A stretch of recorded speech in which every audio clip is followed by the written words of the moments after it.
9월 5일 주일 예배를 시작하도록 하겠습니다.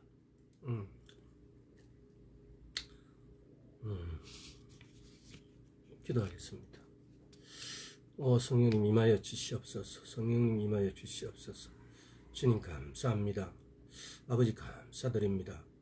이 같은 날을 허락하여 주셔서 주님 앞에 서게 하여 주시옵시고 주님께 예배드릴 수 있게 하심을 감사드립니다. 주님, 우리가 세상에 휩쓸리지 않고 오직 주의 말씀에 따라서 행할 수 있는 그런 사람으로 그런 은혜를 베풀어 주신 주님께 감사드립니다. 주님, 세상이 너무나 시끄럽고 때로는 하나님의 것인지 세상의 것인지 분별을 못할 때가 있습니다. 그래서 이제 우리에게 주님 영분별의 영을 부어주셔서 하나님만 사랑하고 하나님만 쫓아갈 수 있도록 주의 은혜 베풀어 주옵소서. 감사드리옵고 예수 그리스도 이름으로 기도드리옵나이다. 아멘. 지난 시간에 이어서 계속 성령님에 대해서 알아보겠습니다. 성령님이 우리가 예를 들어서 이게 쉽게 보면은 성령님이 우리가 물세례와 성령세례를 받음으로 해서 성령이 우리 안에 내주하시기 때문에 해서 그때부터 우리에게 오는 변화, 대부분의 사람들은 이 변화에 대해서 잘 몰라요.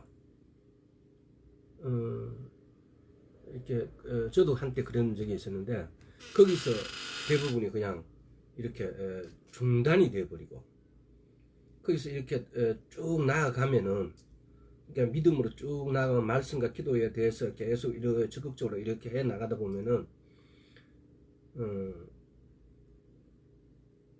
내 영의 어떤 역할, 내 영의 어떤 반응을 우리가 알게 돼요.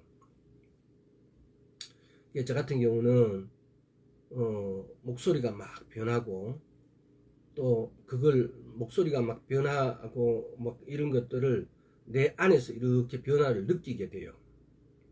근데 이건 뭐라고 어떻게 표현해야 될지 모르겠네. 그래서 그 변화를 이렇게 이런 변화가 있구나. 또 방언을 하게 되어지면은 방언함으로 방언에서 오는 어떤 방언을 조금 이렇게 길게 이렇게 또 이렇게 텀을 주지 말고 매일 일정 시간을 방언을 하면은 방언에서 오는 여러 가지 현상들. 그러니까 이 어떤 사람들은 방언을 하지 않고 연하는 사람들도 있는 것 같은데 사실은 은사의 어떤 기초는 방언인 것 같아요. 그래서 방언을 통해서 여러 가지 은사가 이렇게 임한다는 사실. 또 은사가 임하는 것은 우리가 이렇게 일반적인 상황에서 은사가 임하는 게 아니고 사도행전 13장에도 보면은 바울과 사도행전 13장을 한번 펴봅시다.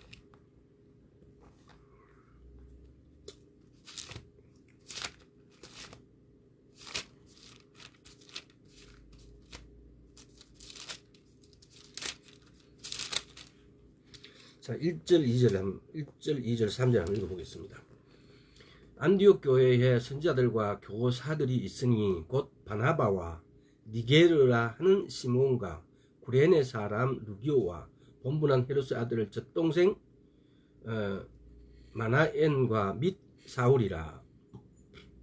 주를 섬기 금식할 때 성령이 가라사대 내가 불러 시키는 일을 위하여 바나바와 사울을 따로 세우라 하시니 이에 금식하며 기도하고 두 사람에게 안수하여 보내니라. 이게 바나바와 사울을 따로 세우라고 이렇게 하나님께서 말씀하셔가지고 이 사람들을 보냈을 때 은사가 많이 나타나는 것은 우리 선교사들이 보면 그래요. 이렇게 사도로 임명해갖고 이렇게 안수를 해가지고 또 여기 보면 금식이 있고 안수가 있습니다. 금식하고 우리가 그냥 막 이렇게 뭐 이렇게 파견하고 교사 파견하고 뭐 이렇게 하는데 제법 큰 교회들은 그 선교 일을 그렇게 하는데 보면 이렇게 여기서 안수를 하고 보냈을 때 그랬을 때 사도의 역할이 이렇게 나오는 거예요. 이게 지금 이거는 지금 사도행전 13장은 사도가 되는 걸 일반 교회 집사 뭐 이렇게 우리 보면 집사 뭐 이렇게 장로 뭐 있다 이런 어떤 그 직함에서 여기서 이렇게 안수를 해갖고 보내는 순간 이 사람이 사도가 된다는 거죠. 또는 선지자가 되는 거고, 또는 뭐 선견자가 되고, 막 이렇게 역할이 된다는 겁니다. 그래서 사도행전 13장 1, 2, 3절은 이런 부분에서 많이 그 설교에 이렇게 하는 걸로 저도 들었습니다. 그래서 우리도 이렇게 사도로 임명해갖고 보냈을 때 은사가 나타난다는 거. 그래서 이 사람들이 현장에 가서 사역을 할 때 나타난다는 거. 그러니까 지금 그러면 이걸 뭘 우리가 알 수 있냐면은 우리가 그냥 집에서 이렇게 교제할 때는 이 은사가 잘 안 나타나는데 사역지에 가서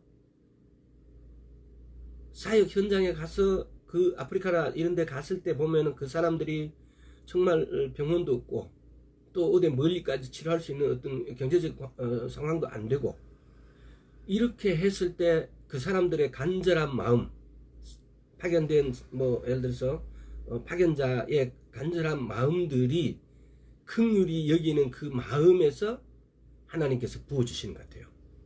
그래서 그 사람들이 자기네 집에서 있을 때는 아무 어떤 은사가 없어가지고 아무 역할도 못했는데 사역지에 가서는 굉장한 은사가 나타나는 걸 이렇게 경험해요.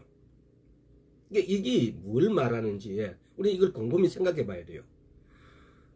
성령님이 그래서 그 우리나라도 선교사들이 나가서 역할을 할 때 그분들이 간증을 하는 거 보면은 나갔을 때는 은사가 대단히 나타났다고, 우리가 들으면은 마치 거짓말 같은 은사들이 나타났다고.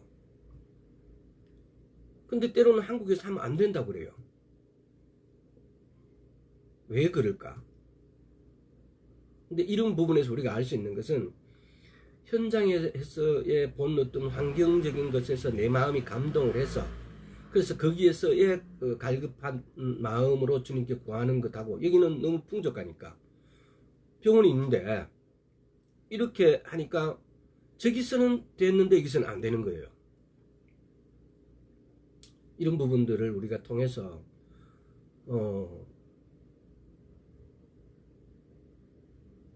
시편 119편에 보면은 119편 105절 한번 봅시다. 시편 119편 105절.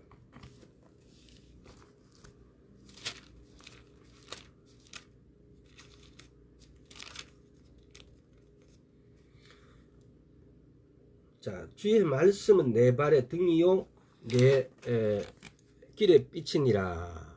자, 그 다음에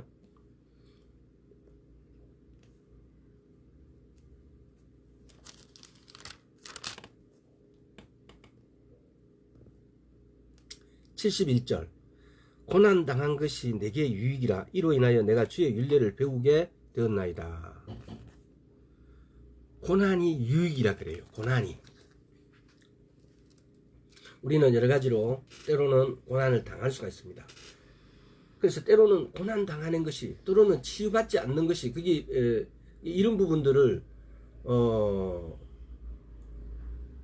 바울이 말하는 육체에 가시가 있었다라는 그 가시가 병이었을까? 또 아니면은 그것이 뭐 어떤 다른 거였을까? 또 여기서 말하는 고난은 유익이라 해서 마치 내가 지금 고난 받는 것은 이거 주님이 주신 어떤 고난이다. 우리 이 해석을 잘 해야 돼요. 잘못하면은 내가 아픈데 이것이 주님 것이 주시니까 나는 견뎌야지. 고치려고 생각을 안 해요. 그래서 성경을 유심히 봐야 돼요. 성경에서 바울이 육체의 가시가 과연 어떤 거였을까? 그래서 케네스 해긴 목사님은 그 육체의 가시를 우리는 보면은 어떤 경우에 병이 왔을 때 그 병, 이게 주님이 주셨다라고 그래서 나는 견딘다고. 어떤 분은 병원도 안 가는 분도 있어요. 근데 케네스 해긴 목사님은 하나님께서 주시는 것은 병이 아니라고. 근데 성경에도 그런 구절이 여러 있어요. 나중에 그걸 한번 다루면서 이야기를 할게요. 그래서 케네스 해긴 목사님은 바울이 겪은 고난은 그것이 아니었다. 그 헬라인들, 로마인들이 바울을 또는 이스라엘에 있는 그 제사장급에 있는 그 지파들이 바울을 계속 예수 그리스도를 믿는다는 이유로 핍박을 해요. 5번 뭐 이거 메테에 대한 맞았고 뭐 맞았고 막 한 이런 것들, 죽을 고비를 몇 번 넘겼고 뭐 이렇게 이런 어떤 태를 맞고 돌에 맞고 길에서 죽기도 하고 이렇게 강을 건너는 거, 물을 건너는 어떤 이런 고난, 그래서 또 선교 사역을 3번이나 이렇게 갔다 오지 않습니까? 이렇게 오면서 오는 어떤 그런 당하는 그런 것이 고난이다라고 케네시 해긴 목사님 그래요. 그래서 왜 케네시 해긴 목사님이 그러니까 치유에 대해서 믿음이란 것을 다루고 치유에 대해서 다뤄요. 그래서 그런 부분들이 절대로 우리인데 질병이 오는 것은 주님이 주신 가시가 아니다라는 거죠. 질병은 우리에게 주신 가시가 아니다. 그래서 나중에 이 부분이 끝나고 한번 은사적인 문제, 첫째 믿음에 대한 문제, 치유에 대한 문제를 한번 다룰 때가 있겠죠. 그때는 케네시 해긴 목사님이 쓴 책을 기준으로 여러분들이 여러 유명한 분들이 많은 책을 기록했는데 가장 성경적이면서 가장 이해가 쉽게 또 가장 잘 쓰여진 책 같았어요. 어떤 책들은 이렇게 읽어보면은 조금 이해가 되는 것 같으면서도 쉽게 말하면 따라하기가 힘든 것들이 많았어요. 근데 케네시 해긴 목사님이 쓴 요새 근래에 나온 책들, 옛날에 케네시 해긴 목사님의 책들은 제가 읽었는데 지금 기억이 안 나요. 근데 근래에 읽은 것들 중에서는 보면은 아주 쉽게 믿음에 대해서 아주 쉽게, 또 그 믿음을 무엇인지, 또 그 믿음을 어떻게 실행하는지, 순종하는 문제. 그래서 믿음이란 것이 순종이라는 그런 부분들을 행함 이런 걸 아주 말씀하고, 모든 것의 기준에 말씀을 기준으로 해서, 그래서 요즘 시편 119편을 빼놨으니까 한 50절을 한번 보세요. 50절. 자, 보세요. 이 말씀은 나의 곤란 중에 위로라. 주의 말씀이 나를 살리셨습니다. 말씀이 곤란 중에 위로라 그래요. 우리는 왜 말씀을, 예수를 믿는데 왜 말씀을 읽지 않을까? 말씀을 읽지 않으면서 예수를 믿는다라고 표현한 것은 논리적으로 성립이 안 돼요. 예수를 믿는다. 무조건 말씀을 읽고 묵상하고 선포해야 돼요. 예수를 믿는다라는 말하고 말씀을 읽고 묵상하고 말씀을 선포하지 않는 것은 예수를 믿는다 이꼬르 말씀 읽지 않는다라는 것은 이게 성립이 안 돼요. 그래서 여기서 보면 그러잖아요. 주의 말씀은 곤란 중에 위로라 그래요. 이 성경은 전체적인 내용이 이 주의 말씀을 통해서 내가 곤란을 당했을 때 주의 말씀이 나의 위로가 되었다라 그래요. 또 주의 말씀이 내가 질병 중에 있을 때 그것이 나의 치료예요. 한번 따라해 보세요. 주의 말씀은 곤란 중에 나의 위로입니다. 또 주의 말씀은 질병 중에 나의 치료입니다. 또 주의 말씀은 가난 중에 나의 부요입니다. 주의 말씀은 약함 중에 나를 강함으로 바꿔주는 나의 강함입니다. 또 주의 말씀은 나의 모든 것입니다. 주의 말씀은 하나님의 모든 것이에요. 주의 말씀은 그야말로 요한복음 1장 14절에 요한복음 1장 14절 한번 펴봅시다.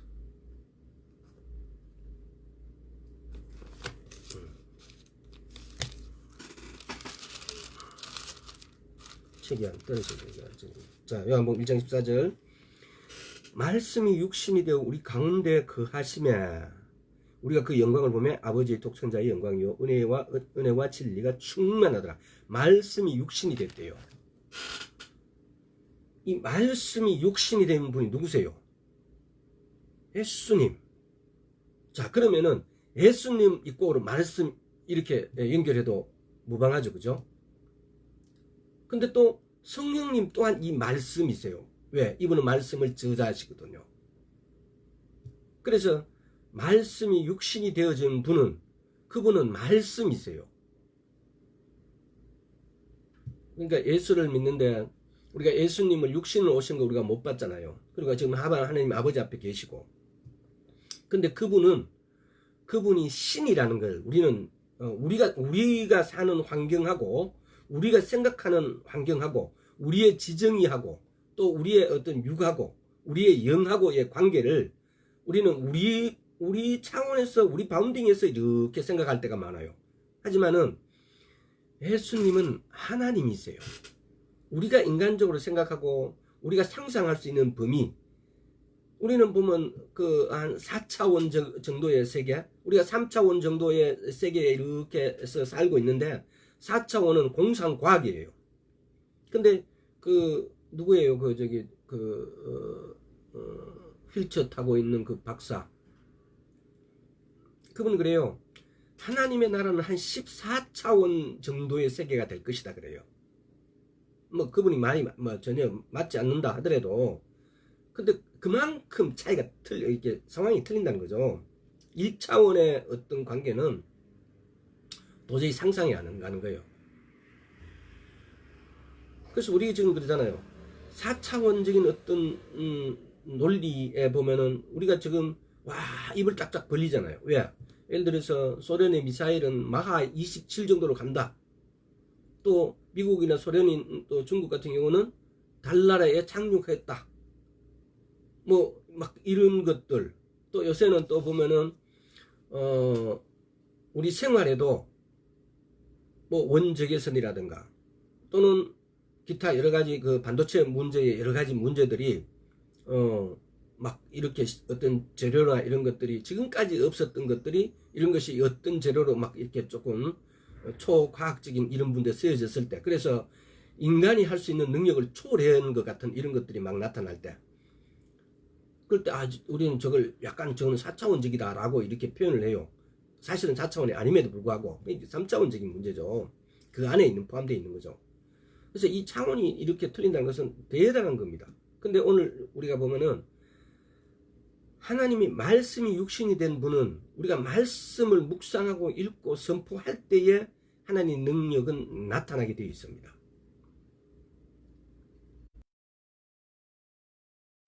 이렇게 막 어지럽고 환경이 어렵고 이제 시작이죠. 이제 앞으로는 이보다도 더 어려운 시기가 올 것입니다.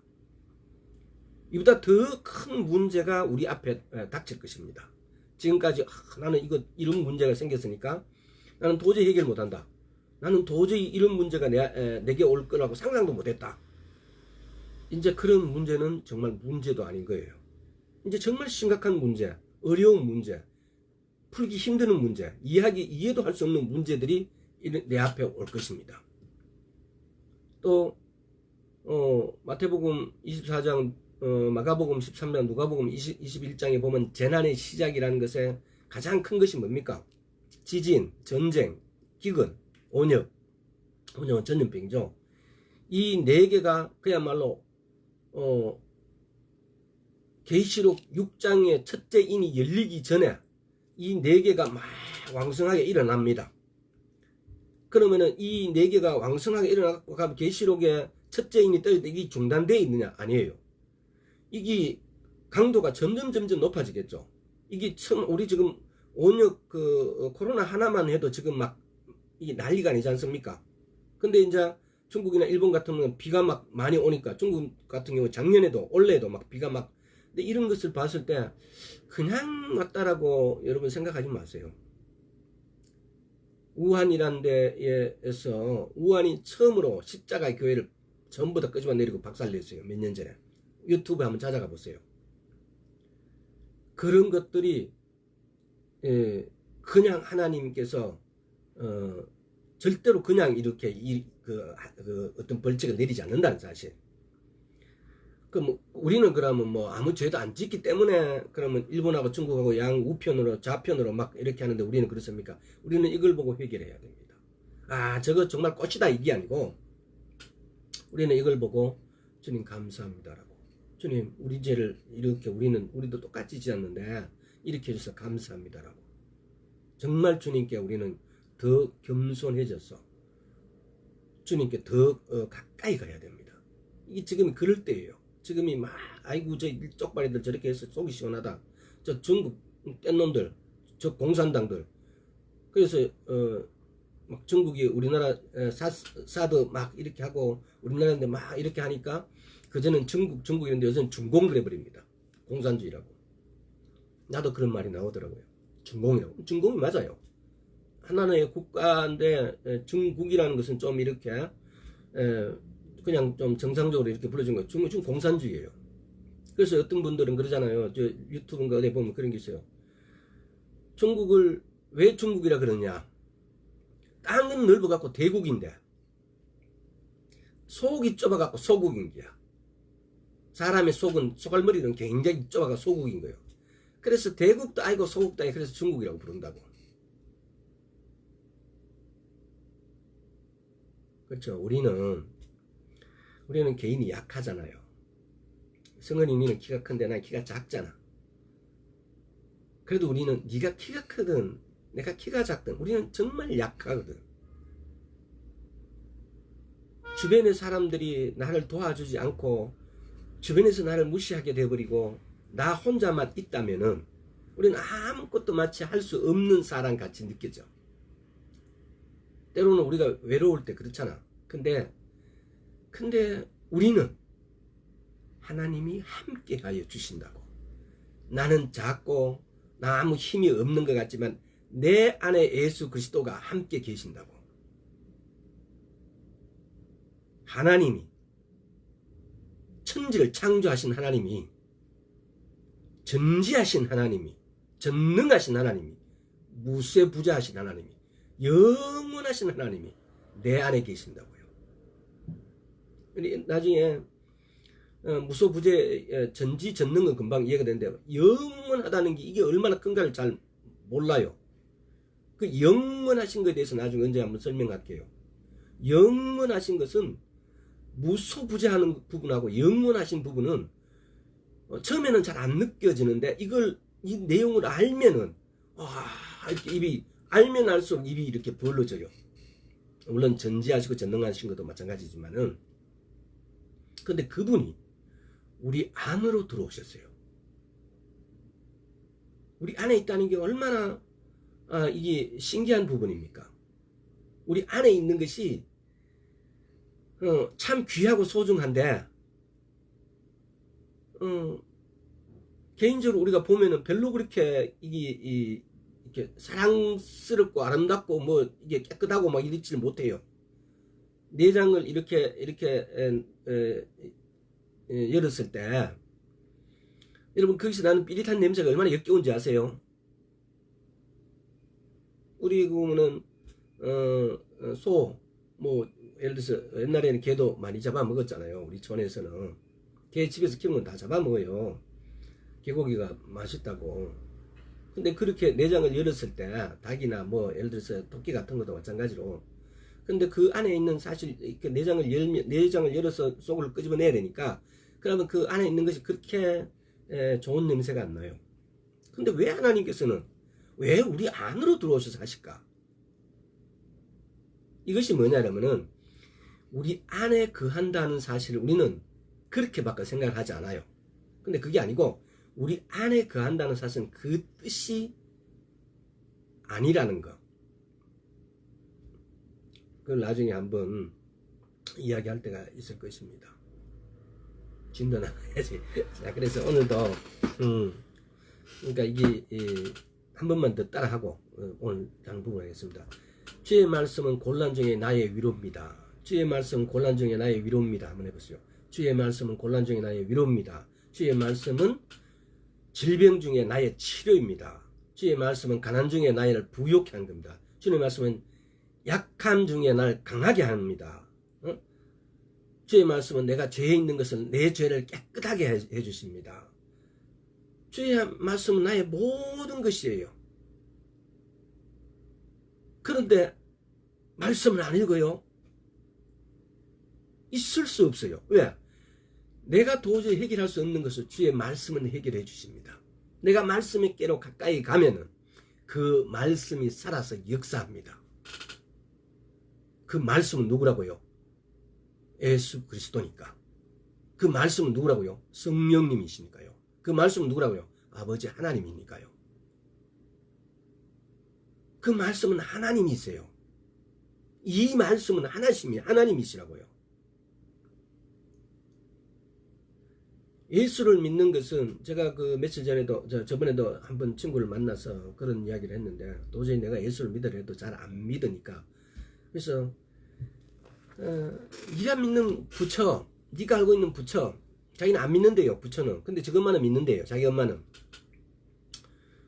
그래서 근데 왜 그러면 네가 부처인데 절을 하냐? 안 믿는데. 그 우리 보면은 유교적인 어떤 이런 정신에 젖은 우리나라에서는 유교는 불교적인 사상하고 이렇게 융합이 돼 있어요. 유불선이. 유교, 불교, 도교, 유불선 이 사상이 이게 자기도 모르게 이렇게 동화돼서 유교 믿는 사람이 예를 들어서 부처를 믿는 것은 거부하지 않아요. 도교의 어떤 부분들도 이렇게 거부하지 않고 그대로 받아들여요. 그래서 자기가 하는 말이 불교적인 사상인지 도교 사상인지 그건 몰라요.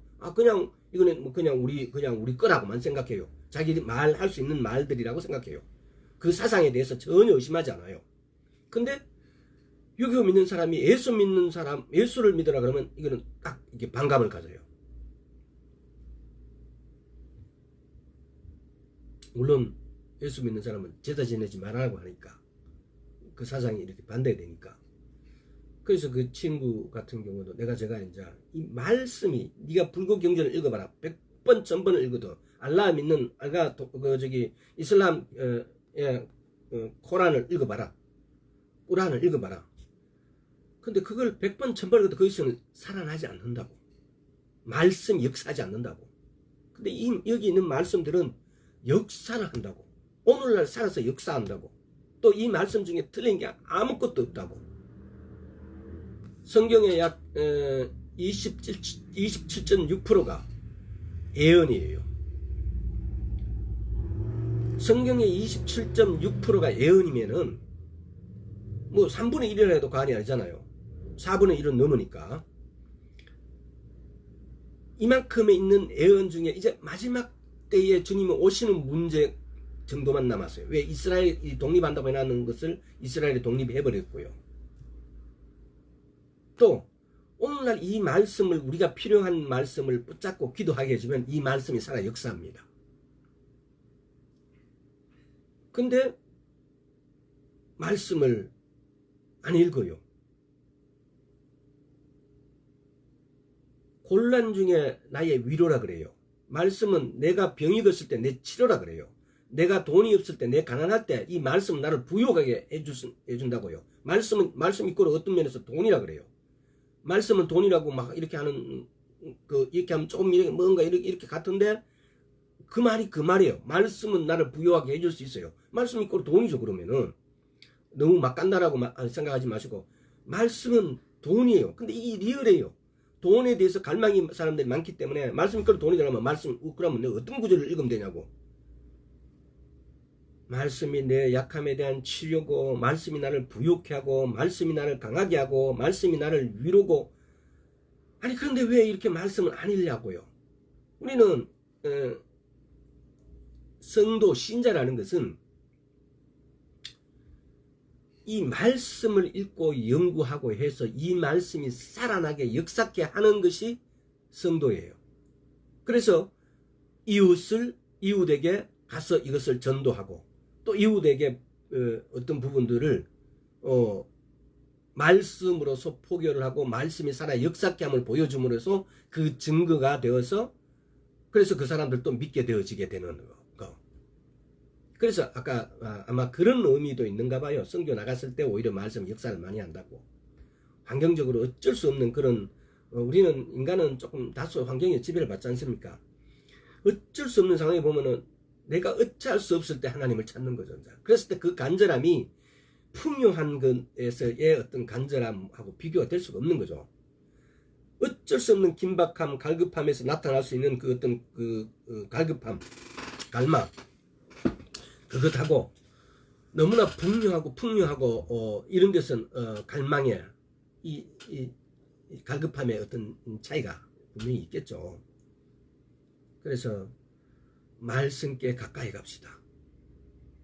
성령님에 대해서 계속 다루고 있는데 우리가 기본이 이거예요. 말씀께 가까이 가지 않으면은 성령님께 가까이 다가갈 수가 없어요. 제가 제일 안타까운 게 성은아 내 마음 내 속 같으면은 네가 손에서 말씀을 너의 모든 것이라 생각하고 잡고 있으면은 이것이 예수를 믿는 거야 사실은. 근데 인간적으로 그래 네가 운동하고 얼마나 피곤하겠냐, 나는 그만큼 운동 안 해봐도 옛날에 뭐 조금만 일 해도 피곤해갖고 막 이런데 그게 뭐냐 인간적인 생각이에요. 아마 너 엄마도 마찬가지겠지, 우리 전도사님도 마찬가지겠지, 또 누구 누나도 마찬가지고 누구 아버지도 마찬가지고.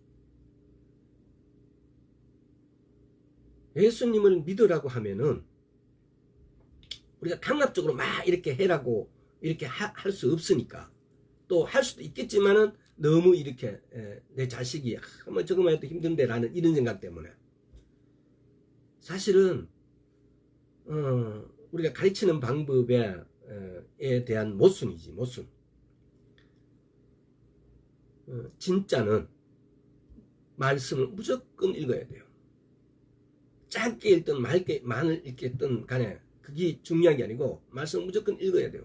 그 다음 두 번째는 무조건 말씀을 묵상해야 돼요. 말씀 읽고 그냥 끝나버리면 아무것도 아니에요. 근데 말씀을 묵상해야 돼요. 저게 예를 들어서 주의 말씀이 곤란 중에 위로라 그랬는데, 주의 말씀이 곤란 중에 위로인데 내가 어떤 곤란을 겪고 있느냐. 첫째는 내가 어떤 곤란을 겪고 있을 때 내가 그러면은 말씀을 읽었다면 요런 구절이 딱 들어와요. 머리 생각이 들어와요. 이게 뭐냐? 주님이 내게 말씀하시는 거예요. 제가 처음에는 주님이 이렇게 제게 말씀할 때 이렇게 하는 거 제일 처음에는 말씀하는데 주님이 와서 말씀하니까 갑자기 놀래버렸어요. 그러니까 주님이 말씀하는 거 한 토막 말씀만 듣고 막 그냥 끝내버리는 거예요. 주님 막 이렇게 끝내버리는 거예요. 두세 번을 그랬어요. 근데 그게 아니고 주님 예 이렇게 하면 이렇게 말씀을 주시는데 주님이 내가 너와 함께 할 것이다. 내가 너와 함께 하자라고 그랬어요. 함께 하자라고 말씀하셨어요.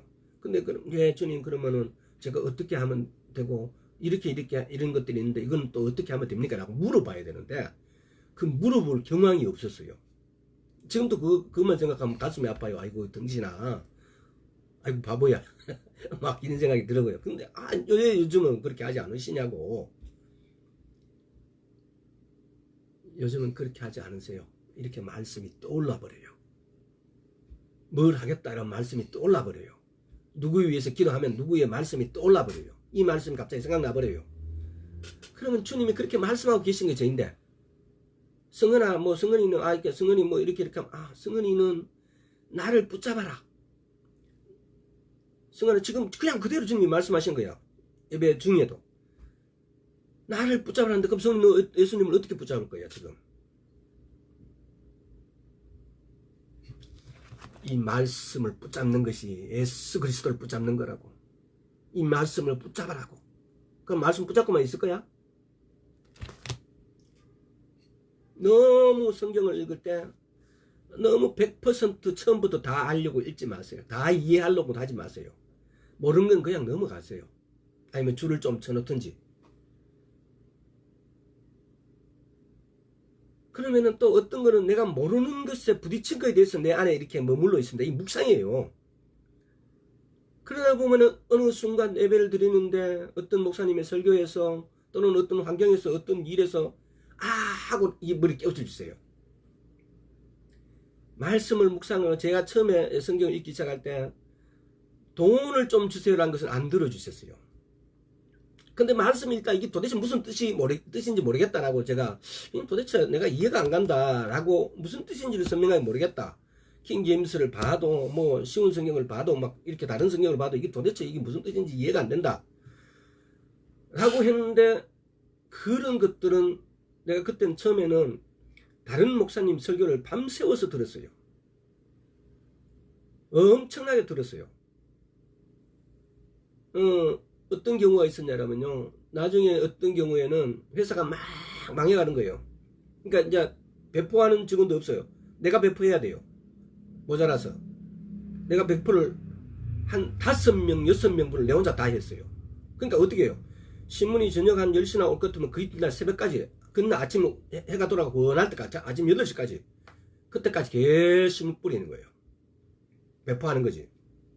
그러니까 그때까지 잠을 잘 수 없고 차에다가 뭘 했냐. 그 어떤 목사님, 지금은 기억도 안 나는데 밀양에 있는 어떤 목사님 책 쓰신 분 있어요. 그분 목사님의 설교를 테이프가 있어가지고 또 내 친구가 줘가지고 그걸 갖다가 들어가고 막 들은 적도 있고, 또 옛날에 내가 부산에 다닐 때 그 목사님도 테이프 줬어요. 그래서 테이프를 가지고 꽂아놓고 뭐 테이프를 보통 9개, 10개를 들어요. 어떤 거는 막 리바이브를 하는데도. 한번 생각을 해보세요. 그 배포를 하면서 그렇게 막 말씀을 들으니까 말씀이 배포하는데도 막 얼마나 은혜가 되는지. 이거는 나 한 번도 이렇게 이런 것이 간증거리라고 생각 안 해봤어. 근데 지금 와서 생각하니까 이런 것이 정말 간증거리네요. 근데 그렇게 밤늦게까지 밤새도록 배포를 하면서 그 테이프를 다 들었어요. 2번, 3번, 4번까지 막 그냥. 그러니까 테이프가 한 번 들은 게 없을 정도로 다 막 몇 번, 10번, 막 20번 이렇게 들을 정도로 막 그렇게 들었어요. 그러니까 지금은 사실 기억 잘 안 나지만은 근데 그 구절 보면 이렇게 했던다는 걸 기억하고, 때로는 그분이 틀리게 설명했던 것들 또 이거는 아니다라고 이게 확실히 잡아가죠. 왜냐하면은 말씀을 전하는 목사님들이 100% 다 말씀을 정확하게 이렇게 설명을 안 하시더라고요. 조금씩 틀려요, 보면은. 성경적이네. 그러면은,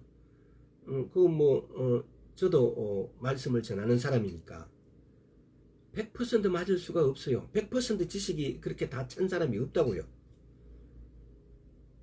그러나, 최대한 그렇게 틀리지 않도록 그 구절에 대해서 설명하려고 신경을 쓰고 있어요. 근데 보면은, 사람들이 그렇잖아요. 나도 그런가 봐요. 못 됐는가 봐요. 이 소갈머리가. 성경 아주 잘하는 것도 이렇게 조금 기억나지만, 제일 먼저 들어오는 것은 성경 구절을 잘못 설명하는 게 금방 팍팍 돌았어요. 이거 이러면 안 되는데, 그죠? 근데 진짜 잘못 설명하는 거는 팍팍 돌아가지고, 이거는 이런 뜻이 아니다라고. 이제 왜냐하면 그동안 이제 내가 다른 책을 읽거나, 또 다른 어떤 목사님의 설교를 들었거나, 이렇게 하는 것이 여러 개가 이렇게 막 똑같은 어떤 구절, 한 구절 가지고, 그야말로, 20명, 30명의 어떤 이런 책까지 합쳐가지고 막 이런 한 구절을 가지고 20 내지 30명의 그 구절에 설명하는 것을 들을 정도로 막 그렇게 막 밤새도록 테이프 듣고 다니고, 또 이렇게 서점에서 책을 사보고, 제가 지금 아마 대충 책을 성경에 관한 책을 거의 아마 800권 내지 900권은 안 되겠나.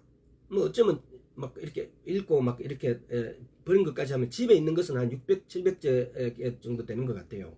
성경적 이렇게 하는데, 그래서 대충 한 800권 정도는 읽었던 것 같아요. 아마 넘을지도 모르고.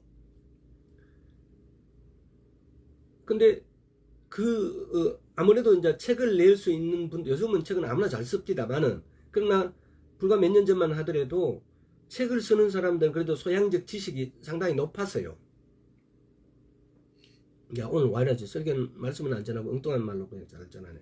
하여튼, 그래서 그 책을 읽고 그 책의 내용과, 그 책에서 이제, 이 내용은 내가 이렇게 들었는데, 이거는 이렇네, 이게 맞네. 라고 결론 나면 내가 책에다 반드시 표시를 해요. 이제, 그랬을 때, 막 그런 거 설교하면은 이제 오히려 그런 게 사실은 더 기억에 남아요. 아, 이 구절 이렇게 설명했는데 이게 아니더라고. 하여튼 그랬어요. 뭐 하다가 일로 가봤는지 모르겠는데. 그래서 말씀을 주구장창 읽어야 돼. 말씀을 손에서 절대로 성은아 네 손에 가까이 하래. 말씀을 붙잡으래. 주님이 지금 그냥 주님께서 말씀하셨잖아. 네가 손에서 말씀을 붙잡지 않은 한 주님을 알 수가 없어. 그냥 예수 믿는 거야 너. 그냥 예수 믿으면은 그 말이 예수 믿는 거지. 예수님 왔을 때는 나 너 모른다라고 한다고. 이 심각한 거야 이거.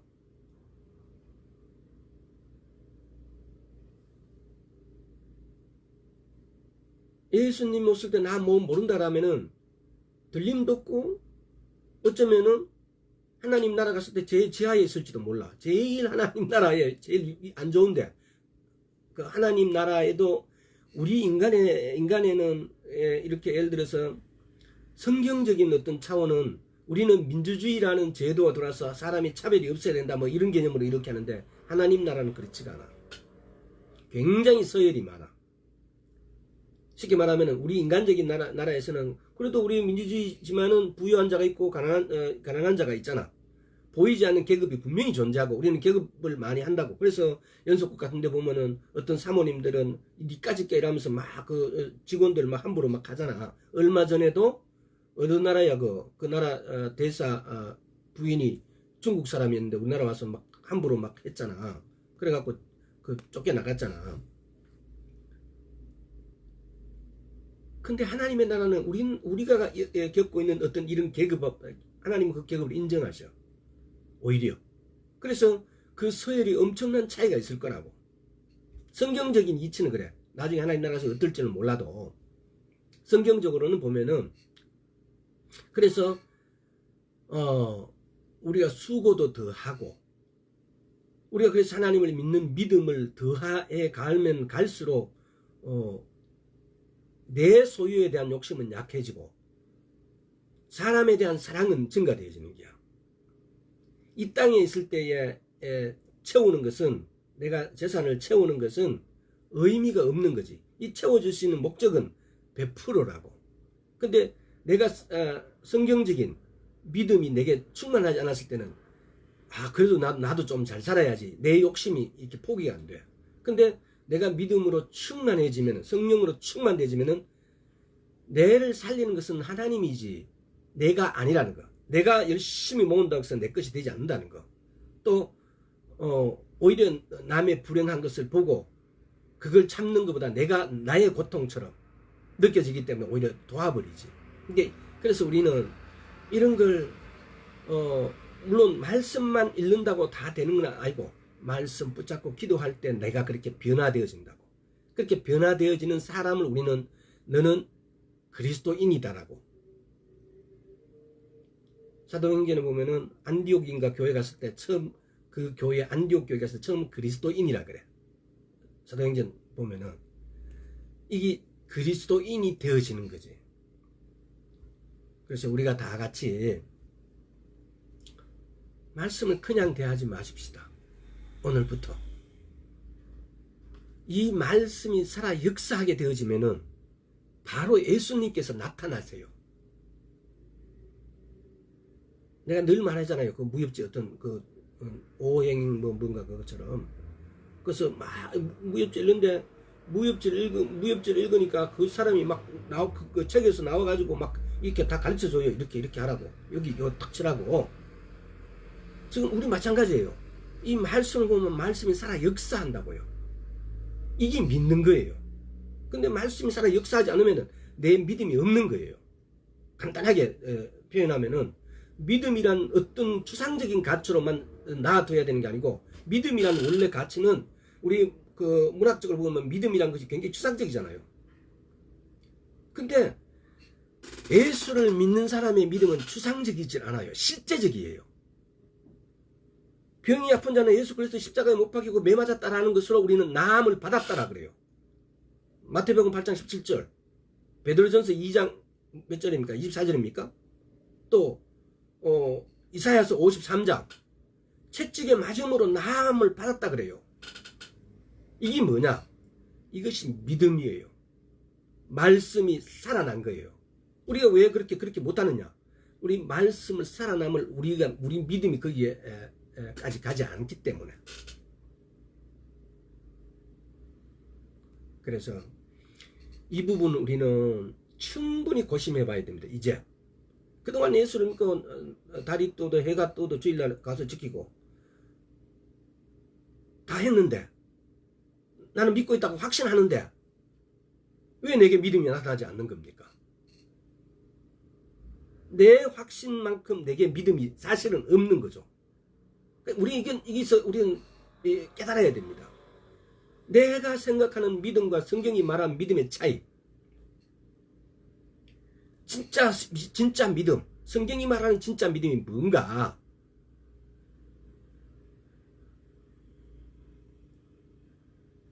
이런 각도로, 이런 깨달음으로 말씀을 봐야 됩니다. 이것 없이 그냥 예배당 정치니까, 주일이니까 왔다 갔다 하는 것은 사실은 별 의미가 없습니다. 내 생각이 각성돼야 됩니다. 내가 성경을 읽을 때도요, 이게 아무 생각 없이 이렇게 읽으면요, 읽고 났는데, 넘겼는데, 아무 기억이 없어요. 근데 각성해서 이 말씀을 생각하면서 이 말씀이 또 어디에 또 다른 구절이 어디에 있는가, 이 말씀의 뜻이 뭔가, 그래서 주님 이 말씀의 뜻이 뭔지 가르쳐 주십시오라고 이렇게 파고 들어가고 침노할 때, 예수 그리스도는 침노하는 사람이 만나요. 이렇게 말씀 안으로 들어가는 거. 자, 여기서 말씀 안으로 들어가는 것과 성령님이 우리 안으로 들어오신 것과의 동일함.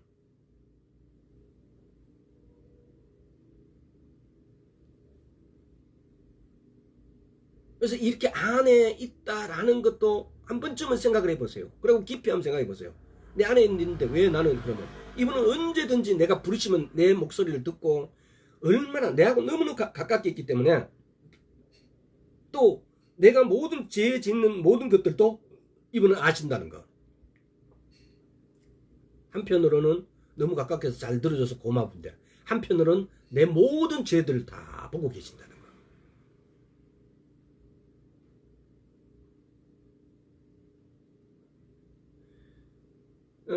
어쨌든 간에 우리는 말씀과 성령님이 내 안에 사시고 계신다는 사실을 리얼하게 깨달아야 돼요. 그것이 사실이라고 받아들여야 돼요.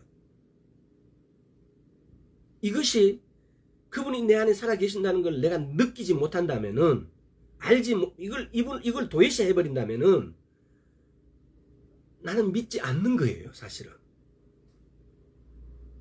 오늘은 성경을 제가 그냥 제 입에서 나온 대로 아주 쉽게 이렇게 말씀을 드려서, 그러나 여러분 한번 생각을 해보시고, 또 여러분 나름대로의 성령님하고 내가 어떻게 하면 성령님께 다가갈 수 있는가, 내가 어떻게 할 때 내 정신이 딱 통일이 돼가지고 열정이 막 쏟아나서 하나님께 가게 되었던가. 사람마다 조금씩 틀려요. 열정적으로 되어지는데, 사람마다 딱 정신이 막 이렇게 하나 통일이 돼서, 마인드가 통일이 돼서, 그래서 쭉 주님께로 빨려 들어가는 그때 어떻게 하니까 이렇게 되어지더라.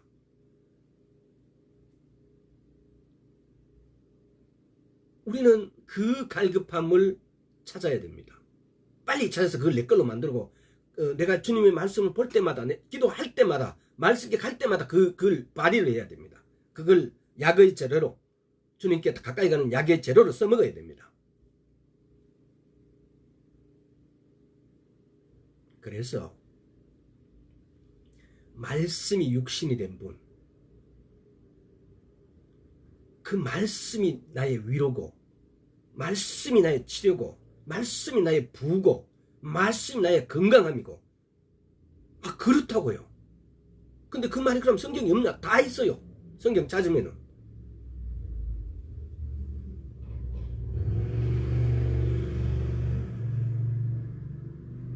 자, 선포를 한번 합시다. 하나님의 주님의 말씀은 나의 모든 것 되십니다. 주님의 말씀은 나의 치료입니다. 주님의 말씀은 나의 위로입니다. 주님의 말씀은 나의 건강입니다. 주님의 말씀은 나의 부요입니다. 주님의 말씀은 나의 모든 것 되십니다. 감사합니다, 주님. 그런 거예요. 주님의 말씀은 우리의 모든 것 되세요. 자, 그 말씀을 저자이신 성령님, 그분이 우리 안에서 우리가 입으로 선포되어진 말씀들을 이루어 버리십니다. 그걸 이룰 수 있는 힘이, 능력이 바로 성령님이시라는 겁니다. 자, 오늘도 보면은, 자, 성령님은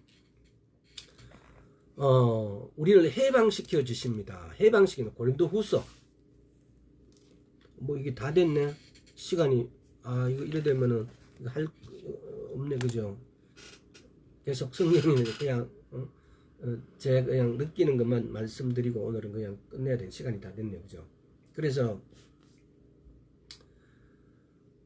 우리 안에 계신 성령님하고 말씀과 예수 그리스도와 이 관계가, 그리고 아버지 하나님하고 관계, 삼위의 하나님의 관계가 어떻게 역사하는지를 우리는 이걸 현명하게 알고, 우리가 기도를 누구에게 합니까? 아버지께 하는 것입니다.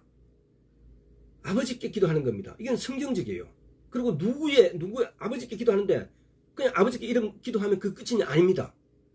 우리는 분명히 예수 그리스도 이름으로 기도해. 왜? 우리는 이미 갈라디아서 2장 20절에서 예수 그리스도 안에 들어가 있습니다.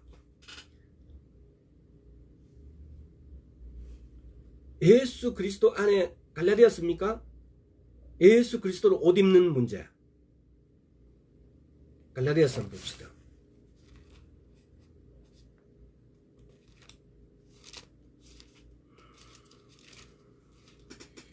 자, 갈라디아서 3장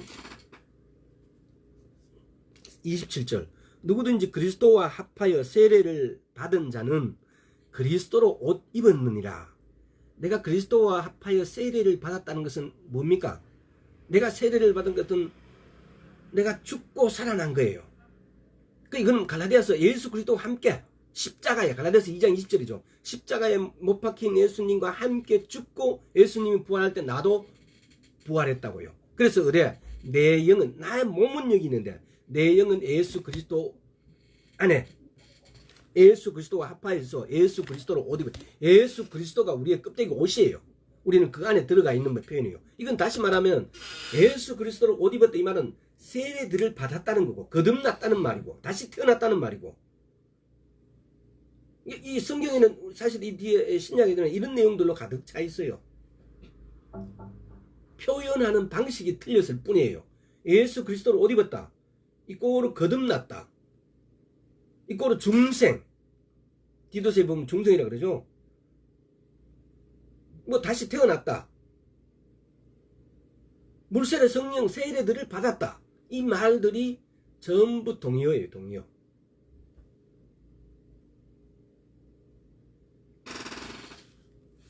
우리가 예수 그리스도로 옷 입었습니다. 우리가 세례들을 받았습니다. 그래서 우리가 예수 그리스도 안에 이렇게 우리의 신분은 거기에 가 있습니다. 그렇지만은 우리 육은 이 땅에 있습니다. 그렇지만은 이걸 우리는 분리하지 마세요. 우리는 하나님하고 이렇게 연결돼서, 그래서 성령님이 우리 안으로 들어오셔가지고 성령님은 언제든지 아버지께 구할 수 있습니다. 우리 안에 들어와 계신 분이 누구라고요? 예수 그리스도의 영이신 성령님. 예수님은 하나님의 보호자 앞에서 항상 우리를 위해서 중보를 합니다. 오늘은 원표가 기도가 신통찮은데, 하나님, 그래도 예수님은 우리 원표는 저렇게 너무나 피곤해서 그러니까 주님, 아버지 하나님, 원표를 위해서 뭐 해주시라고 우리를 위해서 좋은 말로 중보해 주신다, 이 말입니다. 근데 그걸 성령님하고 예수님은 한 분이시기 때문에 뭐 가고 오고 없이 그냥 우리 안에 와 계시면 우리하고 다 다이렉트로 연결되어 있다 이 말입니다. 그래서 때로는 예수님이 저기 있으니까 나는 여기 있으니까 이게 우리가 영은 이렇게 해갖고 그거 갔다 그러고 난 또 여기 있다 이러니까 또 헷갈릴 수가 있는데 잘 생각하십시오. 우리는 하나로 연결되어 있습니다. 예수 그리스도와 성령님과 나는 우리가 거듭나는 순간 우리가 거듭났다 새로운 사람이 됐다 새롭게 되었다 이 말은 우리가 이게 전부 다 하나로 연결됐다 이 말입니다. 이걸로 우리가 새롭게 됐다 이 말이에요. 새롭게 태어난 거예요. 이것이 새롭게 되어진 것이 뭐 우리 인간적인 육의 어떤 것 내가 건강 뭐 이렇게 육의 어떤 것들이 뭐 이렇게 주림이 없어지고 뭐 수술 안 했는데 새롭게 돼갖고 막 이렇게 내가 좀 막 젊어졌다든가 내가 더 건강해졌다 이런 개념이 아니에요. 성령님이 내 안에 들어오시고 예수님이 십자가에 못 박혀가지고 죽으시고 부활하셔가지고 하나님 앞에 계시고 그 예수 그리스도로 우리는 예수 그리스도 몸이 우리의 옷이에요. 우리는 우리의 영은 그 안에 가 있고 근데 성령님은 내 안에 가 있고 그래서 요한복음 14, 15, 16, 17절 보시면은 예수 그리스도가 그러니까 너희가 내 안에 내가 내 말이 너희 안에 거하면 그 말들이 전부 이렇게 연결되어 있다 말입니다. 자, 요한복음만 봅시다. 요한복음 보고 오늘 요한복음 14장 15장 봅시다. 15장 자 7절 너희가 내 안에 거하고 내 말이 너희 안에 거하면 뭐든지 원하는 대로 구하라 그리 하면 이루리라 그래요. 너희가 내 안에 거하고 내 말이 너희 안에 거하면은 너희가 내 안에 우리는 예수 그리스도 안에 가 있어요. 어떻게 뭐 그냥 세례 대충 받았는데 예수 그리스도 안에 우리가 들어가 있다고. 이거 고민하지 마세요. 너희가 내 안에 우리 이미 들어가 있어요. 내 말이 너희 안에 우리가 예수 그리스도 이 말씀 믿고 이 말씀이 이루어지고 말씀 묵상하고 이 말씀이 가지고 선포하게 되어지고 진짜 믿음으로 선포하게 되어질 때 내 말이 너희 안에 거하면 이 말이에요. 무엇인지 원하는 대로 구하라 그래요. 누가복음 21장 마가복음 11장에 한번 볼까요?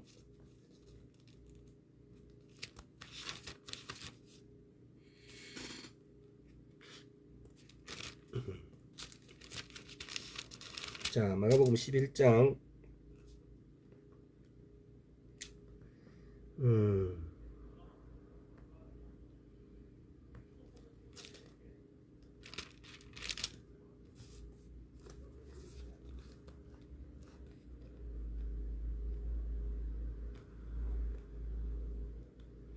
자, 11장 22절부터 있어. 예수께서 대답하여 저에게 이르시되 하나님을 믿으라. 하나님을 믿으라.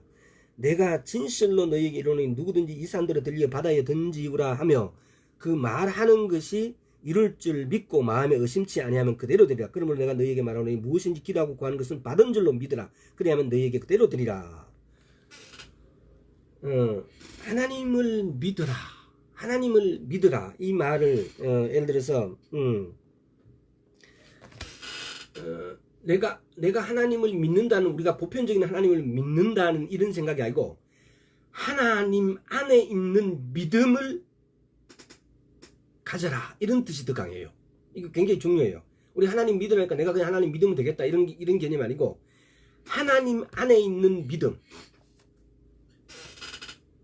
믿음은 우리 것이 아니고 에베소서 2장에 보면은 하나님께서 우리에게 믿음을 선물로 주셔가지고 그걸 통해서 우리에게 구원을 베푸세요.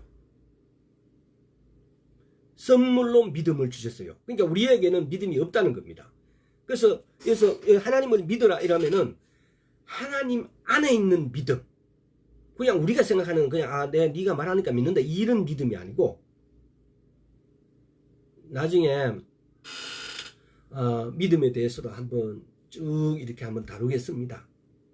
그래서 하나님 안에 있는 믿음을 가질 수 있도록